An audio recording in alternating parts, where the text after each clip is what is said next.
हाय दोस्तों, नमस्कार। कैसे आप सब लोग? स्वागत है आपका अपने चैनल GJ7 ट्यूटोरियल पे। मैं मनीष, आपका टीचर, आपका दोस्त, स्वागत करता हूँ आपके अपने चैनल पे। तो दोस्तों, आज जैसा कि आप देख पा रहे हैं, आज मैं NIS की क्लास 12th की होम साइंस पे वीडियो लेके आया हूँ और चैप्टर 3 पढ़ने वाले। बहुत प्यारा चैप्टर है। चैप्टर 3 है परिवार, स्वास्थ्य व सुरक्षा, और इसमें हम बहुत कुछ सीखने भी वाले हैं। कैसे हम अपना भी ध्यान रख सकते हैं, परिवार का भी ध्यान रख सकते हैं, स्वास्थ्य और उनकी सुरक्षा कैसे कर सकते हैं। तो चलिए हम सीधा चैप्टर पे चलते हैं। चैप्टर 3, परिवार, स्वास्थ्य व सुरक्षा। प्राचीनतम व सर्वसाधारण मानव संस्था परिवार वह सबसे अधिक महत्वपूर्ण समूह है जिससे हम सब लोग जुड़े हैं। हममें से प्रत्येक एक परिवार में पैदा होता है, जिसमें माता पिता, दादा दादी, चाचा चाची व भाई बहन आदि होते हैं। आप भी जानते हैं कि परिवार का मतलब क्या है, जिसमें सारे रिश्तेदार साथ में रहते, चाहे भाई बहन हो, चाहे चाचा चाची हो, दादा दादी हो। ये सब जब पापा मम्मी हो, सब जब एक साथ मिलकर रहते हैं, उसी को परिवार कहते हैं। इन सबके बीच हम स्वयं को सुरक्षित, वांछित व स्नेह महसूस करते हैं। जब हम परिवार के बीच में रहते हैं, इन लोगों के बीच में रहते हैं, तो क्या करते हैं?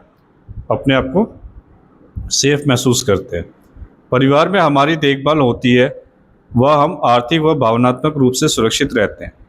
परिवार में हमें दूसरों से संबंध बनाना, दूसरों से व्यवहार करना, अपने बुजुर्गों का आज्ञा पालन करना व उनका सम्मान करना सिखाया जाता है। परिवार हमें अपने रीति रिवाजों व संस्कृति को सीखने में मदद करता है, जो हमें पीढ़ी दर पीढ़ी मिलते चले आ रहे हैं। इस पाठ में आप परिवार के कार्य व परिवार के विषय में सीखेंगे। वह परिवार के विभिन्न सदस्यों, विशेषकर बच्चों के स्वास्थ्य व सुरक्षा के विषय में, परिवार की भूमिका के विषय में पढ़ेंगे। उद्देश्य क्या है? इस पाठ को पढ़ने के बाद आप निम्नलिखित कर पाएंगे। क्या क्या देखते हैं?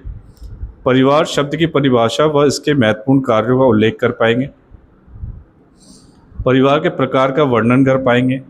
बदलते पारिवारिक परिवेश का परिवार के सदस्यों की बदलती भूमिका, क्योंकि आज के डेट में क्या हो रहा है, परिवार की भूमिका भी बदलती जा रही है। जैसे पहले क्या होता था, पुराने ज़मानों में घर का सिर्फ जेंट्स कमाते थे या पापा कमाते थे, बाकी सब उनका खर्चा वही उठाते थे। पर अब जो है पूरा बदल गया है। अब पापा मम्मी भी जॉब पे जाते हैं, बच्चे भी जॉब पे जाते हैं। अब भेदभाव खत्म हो चुका है तथा जिम्मेदारियों से संबंध स्थापना।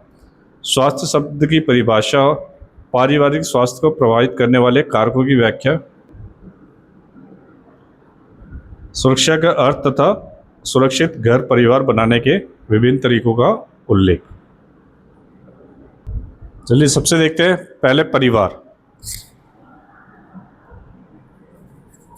परिवार सार्वभौमिक होते हैं। सार्वभौमिक मतलब सबके परिवार होते हैं, बिना परिवार के कोई भी नहीं होता, चाहे जानवर हो चाहे इंसान हो। यहाँ तक कि वृक्षों के भी अपने परिवार होते हैं, ठीक है, पशु पक्षी के भी अपने परिवार होते हैं। तो हम तो इंसान हैं, तो हम सभी के क्या है, सभी के परिवार होते हैं। तो इसलिए लिखा है परिवार सार्वभौमिक होते हैं और इसमें विवाहित पुरुष, महिला व उनके बच्चे शामिल होते हैं। एक परिवार कब बनता है? जब वो विवाह कर लेता है, उसके बच्चे होते हैं, तो वो पुरुष और महिला और उनके बच्चे शामिल होते हैं। परिवार का अर्थ है कुछ संबंधित लोगों को समूह जो एक ही घर में रहते हैं। एक ही घर में जो परिवार संबंधित रहते हैं उनको परिवार कहते हैं। परिवार के सदस्य परिवार में से जन्म, विवाह व गोद लिए जाने से संबंधित होते हैं। पारिवारिक किस तरह के तरीके होते हैं? 3 तरीके, जो या तो जन्म लिया हो, बच्चा हो उस परिवार का, या तो विवाह करके आते तो वो स्त्री भी परिवार का हिस्सा हो जाते हैं, या फिर कोई किसी ने जोड़े ने क्या होता है, बच्चे को गोद लेते हैं तो उसको परिवार कहते हैं, वो भी परिवार का हिस्सा होता है। इससे परिवार की 3 विशेषताएं का पता चलती है। क्या क्या है? यह है दंपत्ति को विवाह करके पति पत्नी का नैतिक दर्जा प्राप्त होता है। जब दंपत्ति विवाह कर लेते हैं तो पूरे समाज में क्या होता है, सबको पता होता है ये पति पत्नी है, और वे शारीरिक संबंध भी स्थापित करते हैं। दूसरा परिवार का अर्थ है इसके सभी सदस्यों के लिए एक ही आवासीय स्थान होना, कि जितने भी परिवार के लोग हैं एक ही घर में रहते हैं। निसंदेह ऐसा भी देखा गया है कि कभी कभी परिवार के एक या अधिक सदस्यों को अस्थायी रूप से काम के लिए घर से दूर भी रहना पड़ सकता है। उसी प्रकार वृद्ध माँ बाप, चाचा ताऊ और उनके बच्चे भी परिवार का हिस्सा होते हैं।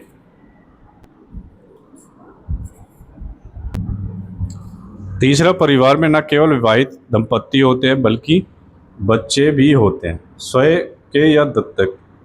या तो अपने बच्चों के दत्तक मतलब गोद लिए हुए बच्चे को कहते हैं। अपने बच्चों को दंपति जन्म देते हैं और दत्तक बच्चे दंपति द्वारा कानूनन गोद लिए जाते हैं। तो गोद ऐसे ही नहीं लिया जाता, उसके लिए कानून होता है और कानून के द्वारा ही कोई भी दंपति गोद ले सकता है बच्चे को। तो स्पष्टतः परिवार समाज की पहली संगठित इकाई है। आइए अब हम परिवार के कार्यों के बारे में जानें। परिवार के कार्य, ठीक है, परिवार है तो उसके कार्य भी होते हैं। ये नहीं कि परिवार है तो बस नाम का परिवार। परिवार के क्या क्या कार्य होते हैं? परिवार कई महत्वपूर्ण कार्यों का निर्वहन करता है, ठीक है। यह सुरक्षा प्रदान करता है। निश्चित रूप से परिवार नवजात शिशुओं व बच्चों, किशोरों, बीमारों और बुजुर्गों को सबसे अच्छी देखभाल करता है। यह अपने सदस्यों को एक ऐसा भावनात्मक आधार देता है जो अन्यथा संभव नहीं है। इस प्रकार की भावना बच्चों को स्वस्थ विकास के लिए अपरिहार्य है। दरअसल परिवार का एक प्राथमिक समूह है जो सदस्यों के बीच एक अंतरंगता व स्नेह के स्वतंत्र प्रदर्शन की आज्ञा देता है। इसका मतलब ये है कि जितने भी परिवार के लोग हैं वो क्या होते हैं, भावनात्मक रूप से जुड़े होते हैं, ठीक है। और उसमें क्या होता है, बच्चों का विकास होता है, ठीक है। और दरअसल परिवार क्या है, एक प्राथमिक समूह है जिसमें क्या होता है, बच्चों को एक दूसरे से प्रेम होता है और वहीं से सब कुछ सीखते हैं। यह अपने सदस्यों को शिक्षित करता है जो पारिवारिक परिवेश में जीवन जीना सीखते हैं। बच्चों को समाज के नियम सिखाए जाते हैं, क्योंकि नियम सिखाना बच्चों को बहुत ज़रूरी है कि बच्चों को कैसे बाहर निकलना है, कैसे लोगों से बात करना है, वो चीज़ सिखाए जाते हैं। और यह भी कि अन्य लोगों के साथ किस प्रकार मेल जोल रखना है, वह बुजुर्गों के प्रति आदर व उनकी आज्ञा का पालन किस तरह से करना है आदि। यह आर्थिक सुरक्षा प्रदान करता है। परिवार के प्रत्येक सदस्य की आधारभूत जरूरतों जैसे भोजन, आवास व कपड़ा उपलब्ध कराया जाता है, क्योंकि परिवार में क्या होता है, हम सबको एक तो घर मिलता है, ऊपर से खाना मिलता है, कपड़े मिलते हैं। वे घर के कार्य की जिम्मेदारियों में हाथ बटाते हैं। परिवार का सुख यही है, सुरक्षा भी मिलता है और आधारभूत जो ज़रूरतें होती है वो भी पूरी होती है। और परिवार के हम हिस्से हैं तो हमें भी हाथ बटाना पड़ता है। यह मनोरंजन का स्रोत भी है, क्योंकि परिवार में रहना खुद में मनोरंजन है कि आप दिल खोल के किसी से बातें कर सकते हैं, आप गाने एंजॉय कर सकते हैं, डांस कर सकते हैं, हंसी मजाक कर सकते हैं। परिवार प्रसन्नता का स्रोत हो सकता है जहाँ सभी सदस्य एक दूसरे से बातचीत कर सकते हैं, खेल सकते हैं व भिन्न भिन्न गतिविधियाँ कर सकते हैं। ये गतिविधियाँ घरेलू कार्य से लेकर त्यौहार या फिर जन्म, सगाई व विवाह आदि की हो सकती है। परिवार बच्चों के समाजीकरण का कार्य भी करता है। माता पिता बच्चों को लोगों के साथ मिलजुल कर रहने, प्रेम करने, हिस्सेदारी, जरूरत के समय मदद व जिम्मेदारी निर्वहन का पाठ भी पढ़ाते हैं। देखिए कितनी अच्छी बात कही गई है। परिवार बच्चों में मनोवृत्तियाँ व मूल्यों का पोषण करता है और उनकी आदतों को प्रभावित करता है, ठीक है। क्या क्या करता है कि परिवार जो है मिलजुल कर रहना, प्रेम करना, हिस्सेदारी, ये आपके भी, अगर आप परिवार का हिस्सा तो आपकी भी हिस्सेदारी है इसमें। ज़रूरत के समय क्या होता है, मदद कि आपको ज़रूरत पड़ी, आप नहीं करते हो तो फिर परिवार ही है जो आपके खर्चे पूरे करता है, जिम्मेदारियों का निर्वहन करते हैं, ठीक है। और उनकी आदतों को प्रभावित करता है। परिवार में ही परंपरागत कौशल सिखाए जाते हैं। परिवार ही अपने अन्य सदस्यों को स्कूल में औपचारिक शिक्षा के लिए तैयार करता है। फिर है, परिवार यौन संबंधी कार्य भी करता है जो प्रत्येक प्राणी को जैविक आवश्यकता है। आप जानते ही हैं कि परिवार का अर्थ है विवाह है, और सभी समाज विवाह के बाद स्त्री पुरुष के बीच यौन संबंधों को स्वीकृति देते हैं। विवाहित पुरुष व महिला के शारीरिक संबंधों के फलस्वरूप परिवार में प्रजनन का कार्य भी पूर्ण होता है। जन्म लेने वाले बच्चे समाज के भविष्य के सदस्य होते हैं। आप अपने परिवार को देखकर बताइए कि उपरोक्त सभी कार्य पूरे हो रहे हैं या नहीं। आपका उत्तर शायद हाँ ही होगा। आपने देखा होगा कि कुछ परिवार छोटे होते हैं तो कुछ बहुत बड़े होते हैं। बिल्कुल सही है। आप आइए अब देखते हैं कि हमारे आसपास कितने प्रकार के परिवार हैं। अब परिवार के प्रकार, पहला है संयुक्त परिवार जिसको जॉइंट फैमिली कहते हैं। फिर है एकल परिवार, ठीक है। हमारे देश में एक इकाई के रूप में परिवार का बहुत महत्व माना जाता है। भारतीय परिवार बहुधा स्थिर व बाल केंद्रित होते हैं। आइए जानते हैं कि दोनों संयुक्त तथा एकल परिवारों को क्या क्या विशेषताएं होती हैं। संयुक्त परिवार कुछ एकल परिवार से मिलकर बनता है। संयुक्त परिवार एकल परिवार से कैसे मिलता है? क्योंकि इसी में उसमें जैसे पति पत्नी और उसके बच्चे हो गए, वही एकल परिवार हो गया। एक चाचा चाची के बच्चे हो गए, फिर दादा दादी, तो कई सारे एकल परिवार जो आज सिंगल फैमिली है वो जॉइंट फैमिली का हिस्सा होते हैं, और परिणाम स्वरूप यह काफ़ी बड़ा होता है। यह पति पत्नी, उनकी अविवाहित लड़कियों, विवाहित लड़कों, उनकी पत्नियों व बच्चों से मिलकर बनता है। यह एक या दो पीढ़ियों के लोगों का समूह है, जैसे दादा दादी हो गए, फिर पापा मम्मी चाचा चाची हो गए, फिर उनके बच्चे। तो एक पीढ़ी या दो पीढ़ी का समूह होता है जो साथ रहते हैं। जैसा कि आप चित्र में देख सकते हैं, दादा दादी है, पापा मम्मी है, उनके बच्चे हैं। ठीक है, तो संयुक्त परिवार की कुछ प्रारूपिक विशेषताएं निम्न है कि सभी सदस्य एक ही छत के नीचे रहते हैं। संयुक्त परिवार में सभी सदस्यों को साझी रसोई होती है। साझी रसोई मतलब ये होता है कि पापा मम्मी चाचा चाची सबका खाना एक ही जगह पे बनना। सभी सदस्य परिवार की संपत्ति के हिस्सेदार होते हैं। संयुक्त परिवार का सबसे बड़ा पुरुष परिवार का वित्त व संचालन व संपत्ति देखता है, मतलब जो हेड ऑफ द फैमिली है वही सब कुछ देखता है, यानी परिवार का खर्च एक ही वित्त स्रोत से चलता है। मतलब जितने लोग पैसा कमाए चाहें, वो सब क्या होता है, हेड ऑफ द फैमिली, चाहे वो दादाजी हो या पापा हो, उनको देते हैं और वही सारे घर का खर्चा चलाते हैं। सभी सदस्य पारिवारिक घटनाओं, त्योहारों व धार्मिक उत्सवों में एक साथ शामिल होते हैं। परिवार की बेटियों शादी के बाद अपने पति के घर चली जाती हैं, जबकि बेटे घर में ही अपनी पत्नियों व बच्चों के साथ रहते हैं। संयुक्त परिवार में निर्णय घर के सबसे बड़े पुरुष सदस्य द्वारा लिए जाते हैं। घर को सबसे बड़ी महिला भी निर्णय लेने का कार्य कर सकती है। जो घर में सबसे बड़ी महिला हो, मान लो दादा है तो दादी, परंतु अप्रत्यक्ष रूप से।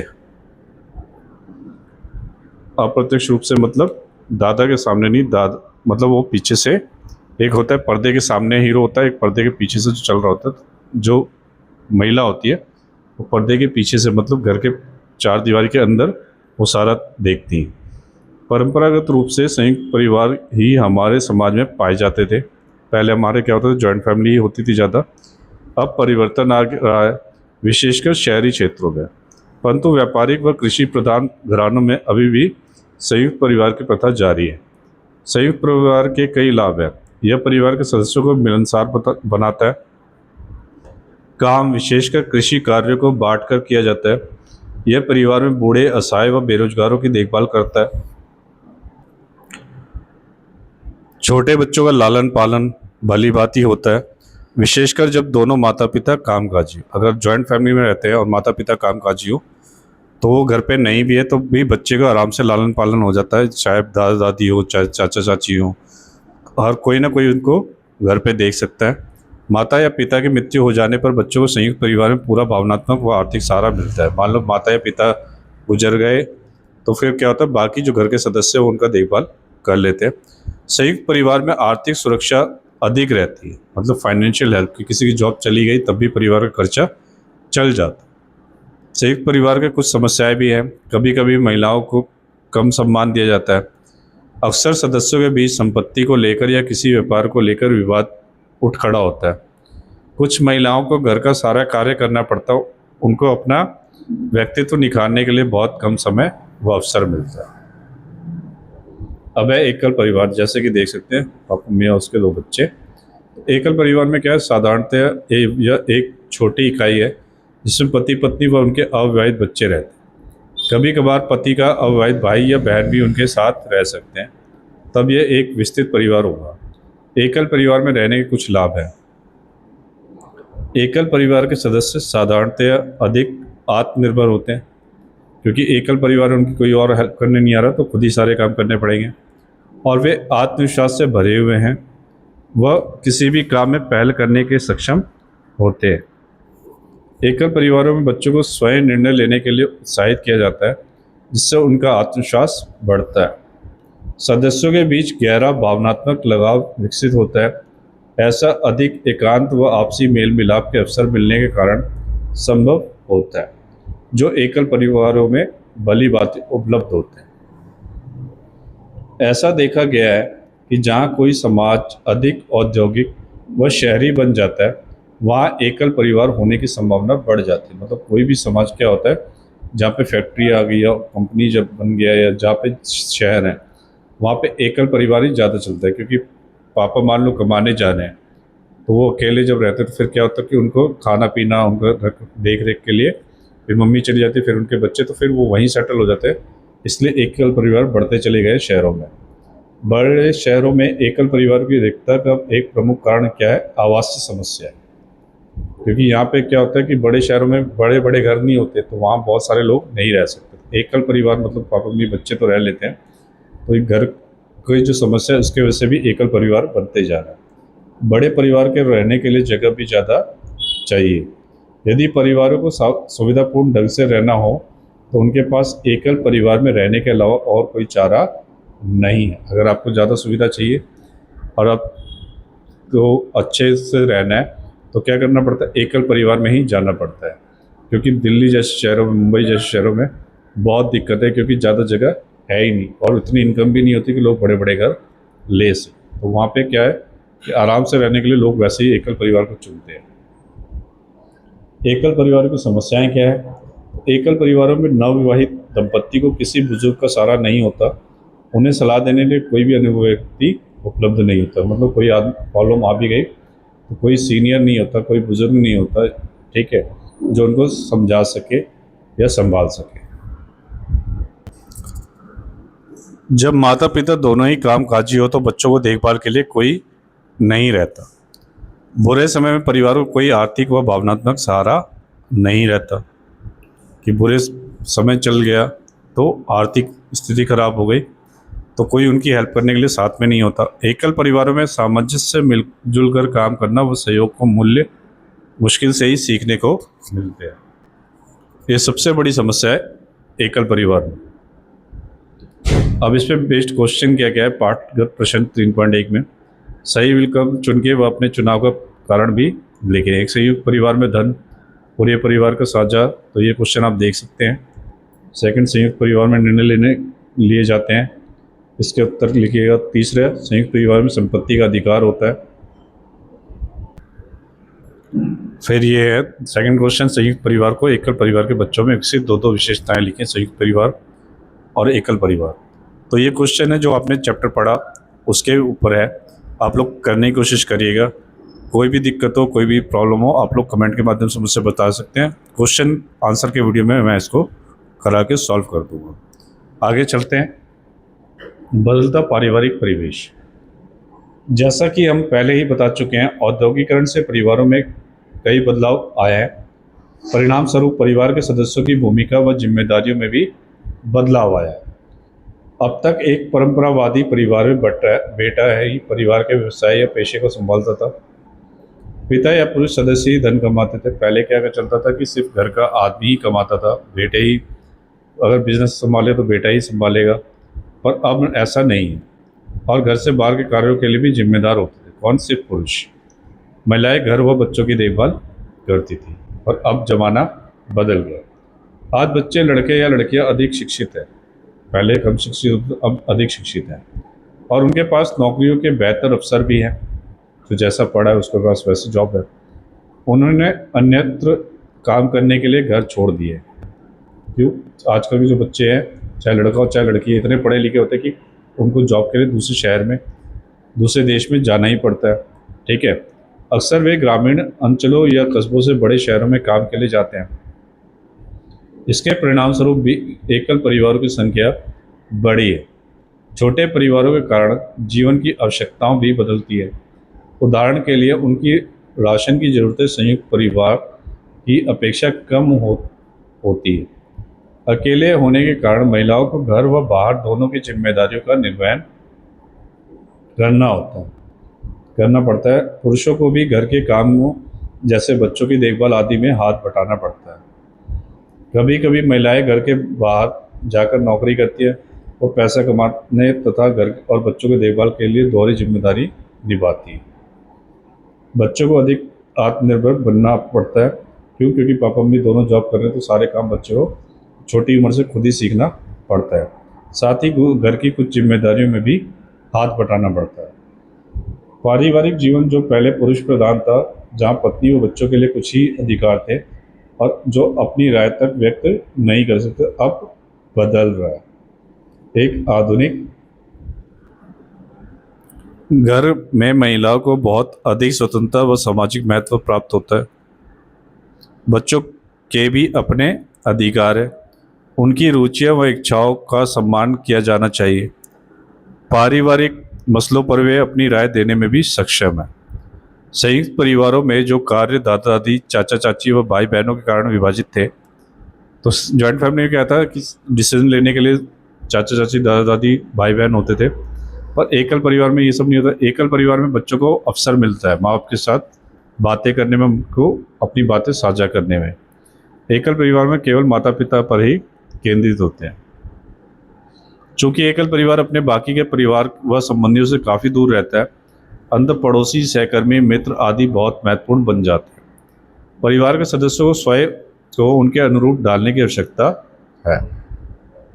अब इसके भी क्रियाकलाप है कि अपने चारों ओर देखें, वे अपने अड़ोस पड़ोस के परिवारों का निरीक्षण करें कि किन्हीं दो परिवारों के सदस्य किस प्रकार कार्य कर रहे हैं।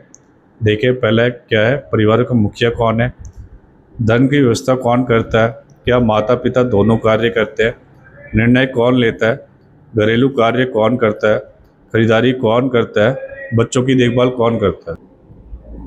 अब है स्वास्थ्य की संकल्पना। क्या आप स्वास्थ्य की परिभाषा दे सकते हैं? हाँ, आप ठीक बता रहे हैं। स्वास्थ्य का अर्थ है रोगों से मुक्त रहना, लेकिन यह परिभाषा अधूरी है।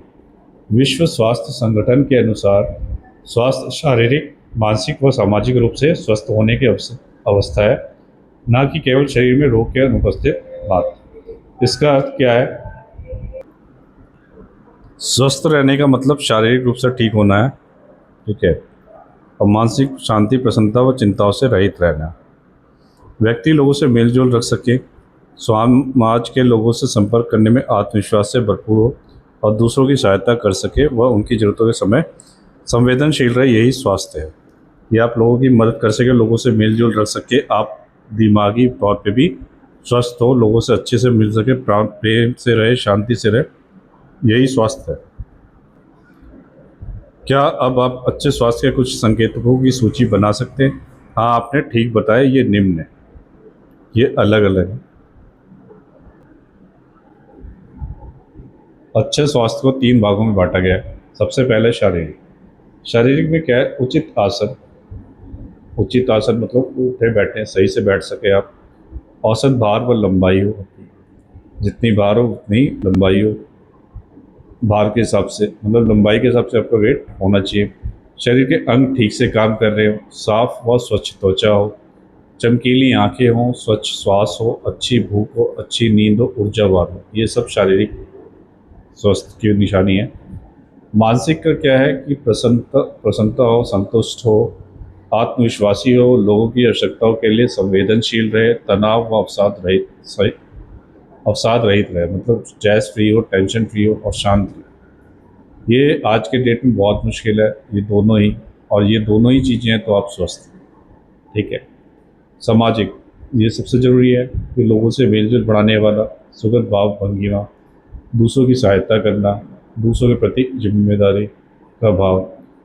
तो ये अच्छे स्वास्थ्य, अगर आप ये तीनों में आप क्राइटेरिया आपका फुल आ रहा है, तो ये आप स्वस्थ हैं। और ये बहुत अच्छी परिभाषा है। लाइफ में आपको क्या क्या आपको ठीक करना है, तो आप इसको पढ़ के अपने आप को ठीक कर सकते हैं, खुश रह सकते हैं। इसके बेस्ड क्वेश्चन है, स्वास्थ्य शब्द की परिभाषा अपने शब्दों में दे। अच्छे शारीरिक स्वास्थ्य की 10 विशेषताएं बताएं और मानसिक व सामाजिक स्वास्थ्य की 5 विशेषताएं बताएं। आज की हम क्लास यहीं पे रखने वाले हैं। आप इस क्वेश्चन को ट्राई करिएगा। कोई भी डाउट हो आप कमेंट के माध्यम से मुझसे पूछ सकते हैं।